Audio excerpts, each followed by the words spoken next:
Viva, boa noite, bem-vindos ao Conexão Angola, o programa que todos os sábados está consigo a abordar a geopolítica mundial com os habituais comentaristas residentes. Em Luanda está o Dr. Almeida Henriques e em Estocolmo está Wellington Calazans. Desde já vou aproveitar a saudar os dois. Muito boa noite, bem-vindos ao Conexão Angola. Boa noite, professor Almeida. Boa noite, Ivan. Boa noite a você assistindo ao Conexão Angola. Sempre bom estar aqui. Vamos começar com um tema que já tem sido habitual. Vamos olhar para a guerra entre a Rússia e a Ucrânia. Na última semana, os Estados Unidos da América e o Reino Unido estão prestes a autorizar o uso de mísseis de longo alcance para a Rússia. Vamos começar por aí, Wellington Calazans. Se esta autorização for feita, vamos estar diante de uma guerra mundial, terceira guerra mundial. Ivan, antes de falar sobre a questão do uso das armas de longo alcance e as implicações disso, eu gostaria de lembrar ao nosso público que toda guerra é econômica e que a falência em cascata dos Estados Unidos da América, Reino Unido, Canadá, Alemanha, França e outros países membros da NATO pode ser a grande razão para que uma guerra total pudesse ser iniciada. Políticos irresponsáveis, despreparados para os cargos que ocupam, eles ignoram que, se os mísseis de longo alcance forem fornecidos pelos Estados Unidos e realmente for dada a autorização para o uso deles através da Ucrânia contra a Rússia no seu território, esses políticos reféns do rentismo, que levaram os seus países à falência, vão dar o último passo entre o que era um conflito de fronteira e uma guerra total que, inevitavelmente, se tornará nuclear. Estes políticos não têm legitimidade para decidir se o nosso planeta deve ou não existir, se todos os seres humanos que habitam este planeta devem ou não viver. O establishment de Washington quer que exista uma situação de guerra. É por isso que existe essa guerra por procuração contra a Rússia, porque isso é lucrativo para o complexo militar industrial. O conflito com a Rússia é parte de uma política mais ampla de confronto com potências estrangeiras como a China. A China é o alvo seguinte. Por isso a China apoia a Rússia. Os Estados Unidos e os países membros da NATO buscam uma espécie de última cartada para tentar reverter algo que, desde o início, já estava perdido, que foi essa guerra através do solo ucraniano. Wellington, muitas das vezes já referiste aqui no programa que a Ucrânia não tem poderio em termos de recursos humanos. Acredita que com estes mísseis, se forem dados estes mísseis, vai ter militares capazes de manusear este equipamento? Ivan, a antiga guerra por procuração, ela pode se transformar em uma guerra direta. Estamos falando aqui, Ivan, sobre uma linha vermelha que os líderes ocidentais, arrogantes que são, podem cruzar através da Ucrânia devido à sua tendência belicista e subdimensionada. É importante dizer isso. Não estamos aqui falando sobre sniper que mata à distância indefesos pastores de ovelha no Afeganistão. Estamos falando sobre um risco real de um hecatombe nuclear. Os ucranianos não possuem know-how, pessoal treinado, satélite e muito menos dispositivos bélicos capazes de disparar essas armas apenas através da doação. Vai ser preciso que ocorra a participação direta da NATO para que essas armas sejam acionadas. Por isso, vejo isto como uma declaração de Terceira Guerra Mundial, uma Terceira Guerra Mundial que já começou no aspecto econômico, que já começou no aspecto cultural, que já começou em várias vertentes e que estamos, lamentavelmente, caminhando para o último passo, que é o uso de armas. E essas armas, se forem acionadas contra a Rússia, os russos a todo instante foram muito claros desde o início que era uma questão de subsistência e eles não iriam se permitir a destruição, iriam recorrer às armas que possuem. Essas armas são nucleares. Estamos falando aqui sobre uma possível hecatombe nuclear, Ivan. Isso é muito grave. Curiosamente, Wellington Calazans, mais um ponto aqui para este primeiro tema do painel, que já tens feito referência várias vezes no programa e também desta feita o embaixador russo na ONU acusa Zelensky de envolver a NATO na guerra. Exatamente, o embaixador russo na ONU ele afirmou que a NATO estaria iniciando uma guerra de dimensão mundial, né, ao permitir que mísseis ocidentais atinjam a Rússia. E a Rússia advertiu, por sua vez, que responderá sem distinção entre as forças de Kiev e seus apoiadores da NATO. Como falei, isto é uma provocação direta que vai ter a resposta proporcional. Estamos falando de potências bélicas, estamos falando de potências nucleares. Qual será a medida, qual será a dimensão da resposta russa? Bem, a Rússia possui tecnologia hipersônica nuclear. Ou seja, ela sabe que o cálculo aí é de 30% de perda e 70% de resposta positiva para os seus objetivos militares. Mas 30% de perda na Rússia representa milhões de mortos, e ninguém quer isso. 70% de perda nos Estados Unidos representam milhões de mortos. Ninguém pode querer isso. Aqui estamos falando sobre uma decisão sobre o destino da humanidade e do planeta. Não estamos mais falando sobre uma guerra comum, porque não são armas como nas guerras Primeira e Segunda, que como vimos. Estamos falando aqui sobre armas nucleares. E um pequeno ensaio disso foi visto para o horror eterno em Hiroshima e Nagasaki, quando os norte-americanos atacaram populações civis. Olha aquele estrago. As armas de hoje são muito mais potentes do que aquela. O planeta não irá suportar. Quem ficar vivo vai se arrepender de ter ficado vivo. Então, é algo muito grave. E essa tensão, ela é clara dentro do governo dos Estados Unidos. Há uma série de depoimentos aí de pessoas que não querem ser identificadas, obviamente, de uma disputa no governo Biden entre o Departamento de Estado e o Conselho de Segurança Nacional, que, enquanto o primeiro apoia ataques profundos, o Pentágono foi contra provocar a Rússia. Então, os generais estão cientes do poder das armas russas e querem evitar que o pior aconteça. O jornal The New York Times destacou que, apesar das tensões entre Ucrânia e Rússia, o presidente Biden foi relutante e não quer permitir um ataque armado, pelo menos por hora, mostrando preocupação em evitar um conflito perigoso e mais abrangente. Que isso seja verdade e que o mundo possa respirar. Continua a acompanhar o Conexão Angola na TPA Notícias. É assim, todos os sábados, a geopolítica em debate. Estamos a olhar para o primeiro painel que tem a ver com a guerra entre a Rússia e a Ucrânia. Wellington Calazans, já vamos falar das eleições nos Estados Unidos. O que é certo mesmo é que neste primeiro painel temos também este tópico. O vice-presidente de Trump apresenta um plano para fim de guerra. Diz mesmo que se vencerem as eleições, irão transformar os territórios ocupados pela Rússia em zona desmilitarizada. Houve essa promessa, houve esse anúncio de possível plano, mas eu tenho aqui algumas ressalvas a fazer sobre essa questão, Ivan. Porque não podemos aqui atribuir a Donald Trump a condição de um homem pacifista apenas porque ele falou em dialogar sobre a paz na questão da Ucrânia. Não adianta falar sobre paz com a Ucrânia e falar sobre guerra com a China, falar sobre guerra com o Irão, falar sobre guerra, a manutenção da guerra, do genocídio, né, que é mais apropriado, de Israel contra a Palestina. Então, estamos aqui diante de uma situação extremamente delicada, porque a paz que é tão necessária para a prosperidade dos países, ela está sob ameaça agora em diversas regiões do planeta.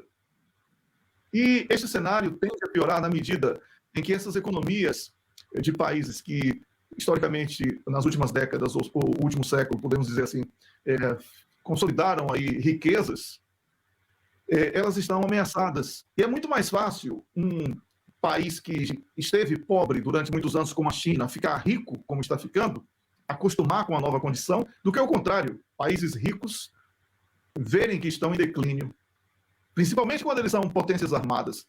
Então, as eleições nos Estados Unidos, ela passa por questões também de guerra. E tudo converge para mais guerras, tanto com Kamala Harris como com Donald Trump. A única vantagem apresentada por Trump, naquele debate que eu acompanhei, inclusive, aqui em direto na televisão, é que ele falou sobre paz imediata com a Rússia. Pelo menos nós não teríamos um hecatombe, como falamos aqui no primeiro momento do programa. Não teríamos uma hecatombe imediata.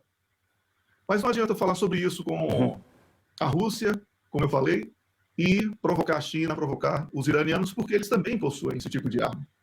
É preciso que os norte-americanos seja Kamala Harris ou Donald Trump, tenham a consciência de que o mundo mudou e de que a imposição de liderança através da força não se dará mais. Ou aprende a verdadeira diplomacia, o diálogo e um mundo menos agressivo, transformando a sua indústria bélica, que é lucrativa, uma indústria de produção para geração de postos de trabalho e outros tipos de avanços tecnológicos que não sejam belicistas, ou serão testados, e isso pode ser ruim para todo mundo, Ivan. Vamos passar já para o tema número 2, tem a ver com as eleições nos Estados Unidos da América. Foi uma semana bastante renhida em termos de informações voltadas a este pleito eleitoral que acontece nos Estados Unidos da América já no próximo dia 5 de novembro. Aconteceu o tão esperado debate televisivo entre o Kamala Harris e também Donald Trump. E desta feita, Donald Trump recusou um novo debate com Kamala Harris. Wellington Calazans, vamos começar por aí. Na sua visão, como é que foi a prestação do debate entre os dois candidatos? Olha, Ivan, eu gostaria de dizer o seguinte, que nos Estados Unidos, a imprensa tenta manter o debate como um produto a ser comercializado. E por isso foi criada a ideia de que sempre há um vencedor nos debates. Mas, de acordo com várias pesquisas pós-debate, Trump não foi tão mal como estão dizendo. E essas pesquisas não são difundidas na imprensa mainstream. Porque, se você for observar, o que interessa a nós que não somos norte-americanos, o essencial foi dito, inclusive, no primeiro tema, foi dito por Donald Trump, que é lembrar Kamala Harris que a Rússia possui arma nuclear e que não é assim, eu vou apoiar a Ucrânia e está tudo ok. Não é isso? Então, nesse aspecto, no aspecto internacional, eu não tenho nenhuma simpatia por um ou por outro. É bom que fique muito claro, acho os dois fraquíssimos. Os Estados Unidos mereciam uma sorte melhor. Vejo que Donald Trump, nesse aspecto, de evitar uma hecatombe que está aí pulsando a todo instante, ele foi mais feliz. Nas questões internas, o que eu posso dizer é que quem assumir os Estados Unidos da América no novo governo irá encontrar um país falido. Os Estados Unidos estão imprimindo mais dólares para pagamento de dívida. As infraestruturas dos Estados Unidos representam praticamente um PIB do país para que elas sejam reconstruídas. Várias empresas estão sendo fechadas. As economias locais também estão com sérias dificuldades. Portanto, durante o debate, falar sobre a questão interna dos Estados Unidos... Wellington, durante o debate, Kamala Harris prometeu que irá ajudar os jovens para adquirirem a primeira habitação. E por que ela não fez isso agora, que é vice-presidente? Está há 3 anos e meio no cargo. Não é? Então, prometer que vai fazer quando poderia ter feito... É uma propaganda eleitoral. Isso é muito simples.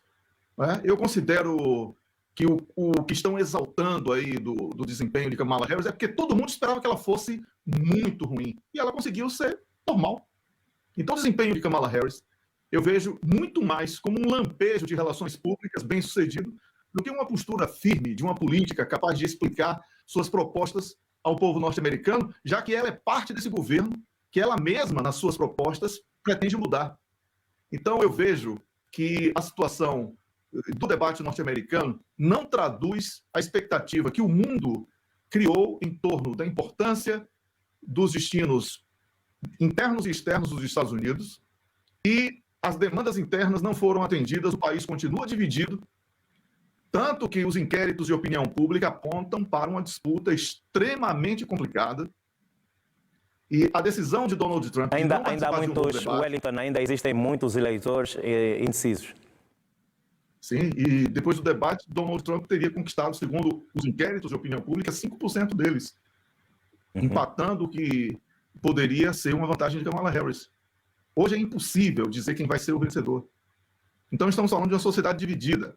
E não é com esse nível de postura com arrogância de lado a lado, exaltação de quem fez a melhor guerra, quem piorou a economia, quem poderia ter feito isso e não fez, quem poderia e vai fazer e não fez quando teve a caneta na mão. Tanto Trump teve a caneta na mão como presidente, como Kamala Harris, como vice-presidente. Esteve muito próxima do poder para negar ser parte desse fracasso atual. A questão que se coloca como analista de geopolítica que sou aqui no canal é dizer que nem Kamala Harris, nem Donald Trump estão prontos para a compreensão de que os Estados Unidos da América não são mais potência única. Esse é o grande problema que a imprensa internacional deveria analisar. Ficar aqui falando sobre o número de votos,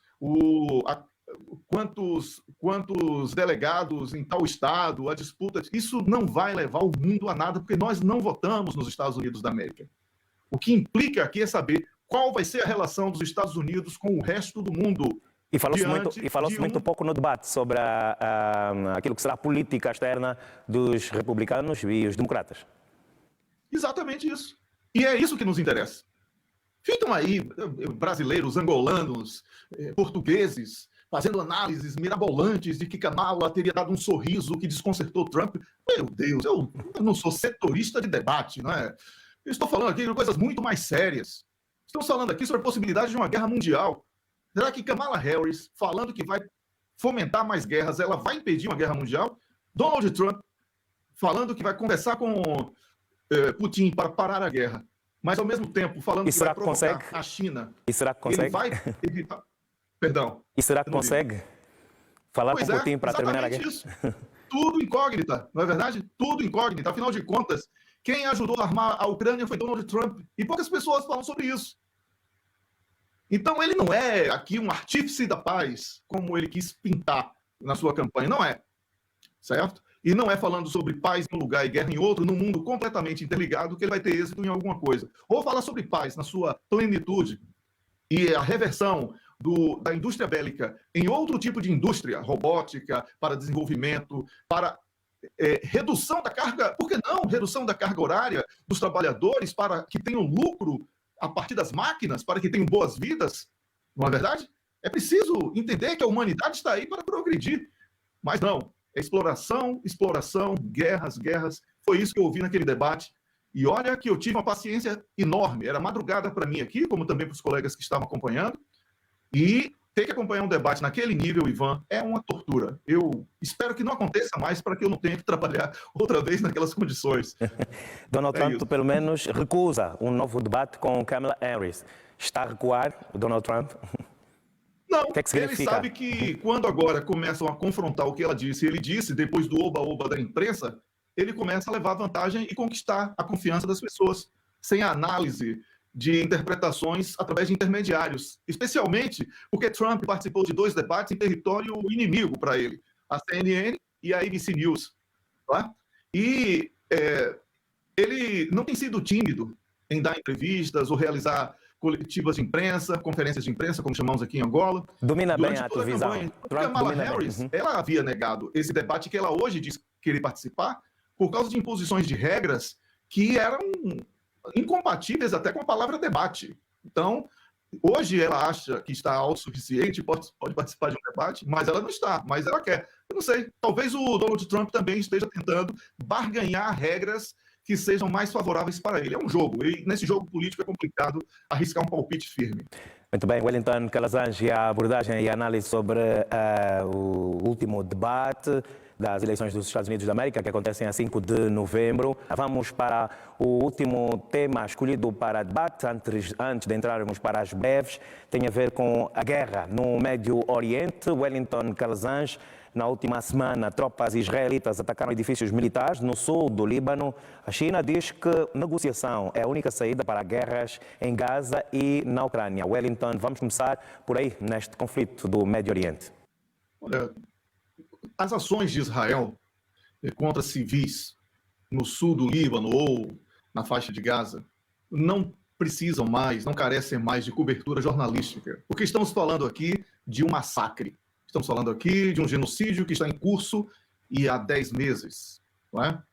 Portanto, é improdutivo reduzirmos o nosso trabalho ao de meros narradores de tragédia, quando o objetivo maior do programa é aprofundar as questões delicadas, as questões que estão movimentando aquilo que chamamos de xadrez da geopolítica, porque Israel não está sozinho, recebe o apoio de países que são quase todos eles membros da NATO, em oposição a uma Palestina que recebe um apoio psicológico dos países muçulmanos e a simpatia de outros. Há aqui uma situação que o ultrapassar das linhas de Israel pode ter sido o grande ponto de mudança de toda essa situação, que foi quando Israel matou o líder do Hamas no solo iraniano. Por isso, foi aberta uma contagem regressiva para uma guerra regional. Essa guerra regional, Ivan, ela vai acontecer, lamentavelmente. É uma tensão enorme, mas é porque todas as partes estão se equipando ou reequipando, como preferir. E o que mais preocupa a China nessa busca para a paz, tanto na questão da Ucrânia como também na questão da Palestina, é que a China, agora que se impõe como uma potência mundial, não tendo a pretensão de ser potência única, mas de ser uma potência num leque de potências, o que a própria China chama de mundo multipolar, ela tenta a paz, não porque seja um país que não fabrique armas, não possua armas, possui, tem armas, sabe da importância disso, tem investido enormemente na sua defesa e em novas tecnologias bélicas, mas a China quer gozar do momento de ser potência. Ela sabe que a busca por guerras é aquilo que eu falei no primeiro tema hoje aqui do programa. Pode ser a saída encontrada pelos países ocidentais em decadência que, incapazes de aceitar a nova condição e a necessidade de dividir o mundo, ou a fatia do bolo, vamos falar assim, com outros players, eles não estejam preparados para essa nova realidade. Então a China busca, a partir dessa proposta de paz, tanto na Ucrânia como também na Palestina, dizer que o momento para ela não é de guerra, e sim de paz. Ela quer desfrutar da condição de potência, que com muito suor, superando exploração, humilhação, guerra do ópio 2 vezes, exploração de mão de obra, praticamente mão de obra escrava dentro do país para poder assumir a transferência de know-how e conseguir fortalecer a economia nacional, a indústria nacional. A China quer agora expandir para o mundo não com aquela visão imperialista, mas com uma visão de um país que, com muito suor, construiu uma condição de vida que hoje é exemplar para todo o planeta. As imagens que nos chegam da China são imagens de ruas limpas, bem iluminadas, população segura, trânsito com milhões de carros fluindo sem engarrafamentos, trens e metrôs de alto padrão, de alta velocidade, alto conforto, tecnologias diversas. Essa é a China que quer se apresentar ao mundo. Por isso a China fala em paz. Enquanto, do outro lado, nós temos a guerra contra drogas sintéticas, uma doutrinação woke que destrói famílias e divide sociedades. Nós temos um Ocidente que não soube aproveitar os anos de prosperidade para a produção de mais prosperidade. E a arrogância não permite que enxergue outros que antes eram humilhados como iguais. Essa é a grande dicotomia que está no Médio Oriente, que está na Ucrânia, que está em todo o mundo. É a necessidade de aceitar um mundo multipolar em confronto com a potência única, que é o guarda-chuva Estados Unidos, fazendo cobertura de países membros da NATO. E a própria, falando do debate no tema segundo aqui, a própria Kamala Harris assumiu no debate que 50 países lutam contra a Rússia, ou seja, essa derrota não é tão grande, são 50 países que estão perdendo. E aí a China não quer essa guerra, porque ela sabe que essa guerra pode ser mundial. E guerra mundial com potências bélicas nucleares é uma catástrofe para todos. O Hamas e o Hezbollah reafirmam a aliança contra Israel. Esta semana também o Hamas reitera a disponibilidade para um cessar-fogo imediato, mas sem alterações no plano. Continuamos sempre, Wellington, neste impasse. Não vai haver diálogo entre Hamas, Hezbollah e Israel. Um sabota o outro sabota o um, para ficar numa lógica binária, porque foi reduzida a isso. O que acontece aqui, Ivan, é que existe uma corrida para quem se equipa melhor. O apoio que foi anunciado dos iranianos para Hezbollah e outros grupos que deverão ser insurgentes contra Israel, é um apoio fundamental, porque os iranianos dominam uma tecnologia bélica que Israel não conseguiria parar. Por isso, eu tenho repetido aqui que há apenas uma contagem regressiva para a guerra regional. Israel não vai mais existir, eu falo isso sem medo de errar, porque essa guerra, até por questões geográficas, não permitirá mais a existência de Israel. Mas Benjamin Netanyahu é o culpado disso. Ele alimentou o ódio de todos os muçulmanos contra Israel. Ele, a partir de práticas que fizeram com que o mundo fosse solidário ao povo judeu, não é? Ele conseguiu trazer isso para que os judeus fossem vistos pelo mundo como capazes de praticar atos iguais àqueles da Segunda Guerra Mundial. E eu repito, já falei isso aqui em algumas edições anteriores do programa Conexão Angola. O povo judeu está mais uma vez sendo usado pelos mesmos sionistas que patrocinaram Hitler na Segunda Guerra Mundial. Essa guerra não é uma guerra do povo de Israel. É uma guerra dos sionistas, liderados por Benjamin Netanyahu e um grupo bem reduzido que quer que o mundo pegue fogo. E por falar E em essas ataques, pessoas... Wellington, por falar em ataques, Israel voltou a atacar uma escola da ONU de assistência a refugiados. Você não está surpreso com isso? Não poupa Você não nada. estaria surpreso? Você não estaria surpreso com qualquer ato de barbaridade partindo de Benjamin Netanyahu. Ele acredita que é superior a outros povos. Ele acredita que é um povo escolhido. Os sionistas acreditam que são um povo escolhido e que vivem numa terra prometida. Nós estamos falando com terroristas fanáticos religiosos. Aqui não são pessoas. Essas pessoas, como seres humanos, deveriam ser separadas por outras pessoas supostamente humanas, mas estão recebendo apoio. Donald Trump e Kamala Harris no debate prometem o quê? Prometem apoio incondicional a Israel. Ainda que um fale que a Kamala falou que defende 2 estados, pela primeira vez ela falou isso. Falou muito mais por questões eleitorais do que na prática, porque ela não vai ter condição de lutar contra o lobby sionista das casas parlamentares norte-americanas.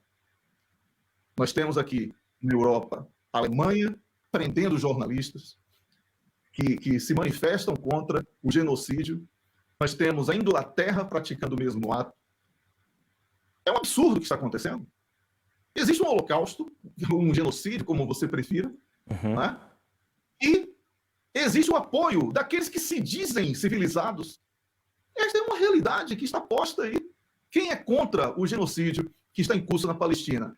China, países africanos, que inclusive, com muito orgulho, eu participo de uma televisão pública deste país, que é Angola, apresentando propostas, sugestões sobre paz.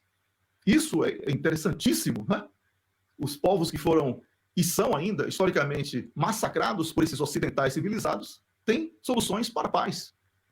Então, Ivan, ou para Benjamin Netanyahu, ou a guerra regional será inevitável. Essa é a questão que se coloca. Não há mais como sustentar este nível de agressividade contra um povo, matando de fome, evitando o acesso a todo custo de alimentos, de remédios, medicamentos, como chamamos, autorizando uma vacina para crianças que no outro dia podem morrer vacinadas. Só isso, que o único upgrade que teve foi morrer vacinado, porque não existe paz vacinar para morrer vacinado. Né? Israel então, tudo isso. Wellington, Israel também. Tudo isso que está acontecendo, só para concluir, tudo isso que está acontecendo é porque não internaram Benjamin Netanyahu como louco que ele é. É assim que eu quero concluir. Agora sim, é que para concluir esta minha questão, Wellington, Israel propõe um corredor seguro para a fuga do líder do Hamas em troca de libertação dos reféns. Qual é a sua análise? Eu não passaria nesse corredor. Não acredito em absolutamente nada prometido por Israel. Será alguma ratoeira? Não tem palavra, não cumpre acordos, é genocida, não merece o respeito de ninguém. Vamos uma vez mais até Estocolmo, ao encontro do Wellington Calazans, entrando já para as breves que também escolhemos para esta semana. Tem a ver então com 2 países africanos, no caso a Guiné-Bissau e o Zimbábue. Vamos começar pela Guiné-Bissau. Wellington, o presidente Sissoko Embalo diz que não se recandidata. Políticos guineenses procuram entender o anúncio de Sissoko de não se recandidatar. Ivan, isso é apenas um factoide. A questão central aí é o tráfico de cocaína. eu dediquei algumas horas para conversar com fontes muito bem posicionadas na política e na justiça da Guiné-Bissau e posso trazer aqui para o nosso público a verdade sobre tudo isso. Nas primeiras versões, logo após um avião carregado de cocaína ter aterrado na Guiné-Bissau e apreendido, as informações davam conta de que um volume entre 5 e 6 toneladas de cocaína havia sido apreendido naquele avião. Essas informações rapidamente circularam no país, mas depois houve uma tentativa de confirmação de um volume reduzido à metade. As autoridades policiais da Guiné-Bissau tentaram forçar os 5 tripulantes a assumirem que a carga de cocaína apreendida era de apenas 2.633 quilos, mas eles se negaram por garantirem que a quantidade apreendida teria sido muito superior. Como praticamente a metade da droga apreendida no avião foi supostamente desviada, os comandados por Sissoko lançaram um primeiro desvio de foco e disseram que a cocaína apreendida era oriunda da Venezuela. O ministro do interior da Venezuela, Diosdado Cabello, negou que o avião tenha partido daquele país da América Latina e a situação de Sissoko começou a ficar complicada. Pressionado pela comunidade internacional, Sissoko lançou novo factoide sobre não ser candidato para desviar o foco sobre a questão do desvio da cocaína em um avião, pois isso implicaria numa cumplicidade até mesmo da DEA, a Agência de Combate às Drogas dos Estados Unidos da América. Um relatório em curso do inquérito da Polícia Judiciária da Guiné-Bissau indica que várias entidades da atual governação da Guiné-Bissau foram indiciadas, incluindo figuras proeminentes, como Umaru Sissoko, Boticandé, Ilídio Vieira Té e Califa Soares Kassamá, para além de alguns militares cujos nomes não foram divulgados para não prejudicar as investigações. 2 assessores do atual ministro das Relações Exteriores da Guiné-Bissau também foram indiciados por tráfico de drogas. Segundo a DEA, esta rede de associações criminosas tem ligações com a Guiné-Bissau desde 2019. Eu estava lá, naquele momento, e sei porque testemunhei in loco a apreensão, envolvendo tráfico de drogas, corrupção, violações de direitos humanos e tráfico de armas.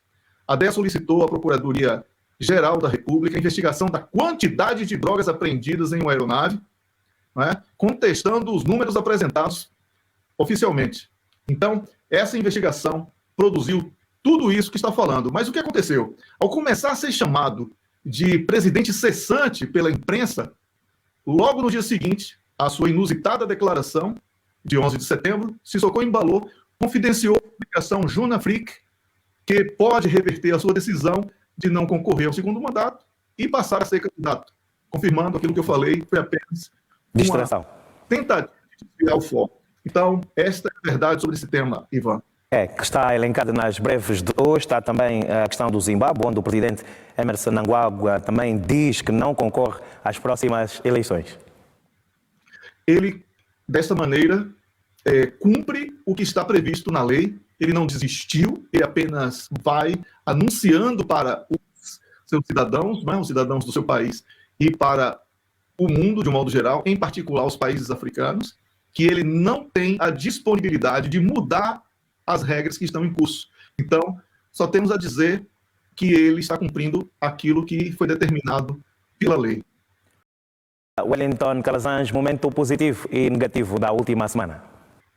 Olha, Ivan, eu tenho, lamentavelmente, 2 negativos. O primeiro que a funcionária das Nações Unidas, Laila Becker, ela diz que a guerra no Sudão é uma das mais feias que ela já viu. O conflito está cravando uma estaca no coração do Sudão, nas palavras dela, e é uma guerra contra todos os civis e as mulheres estão a suportar o peso mais pesado, de acordo com aquela autoridade. Então, este foi o primeiro negativo. O segundo negativo, a irresponsabilidade dos políticos ocidentais que agora tentam encobrir a incompetência na gestão econômica dos seus países através de uma guerra total, provocando a Rússia, que poderá produzir uma hecatombe nuclear que ninguém quer. Então, são 2 negativos, Ivan.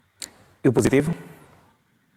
Não tem. Não há positivo essa semana, infelizmente. Então, Calazans, vamos agradecer a presença e esta sempre disponibilidade de estar conosco aos sábados, analisando a geopolítica mundial aqui na TPA Notícias, com o programa Conexão Angola. Prazer sempre meu, Ivan. Agradeço também ao professor Almeida e a você assistindo a Conexão Angola. Muito obrigado pela companhia. Até a próxima semana.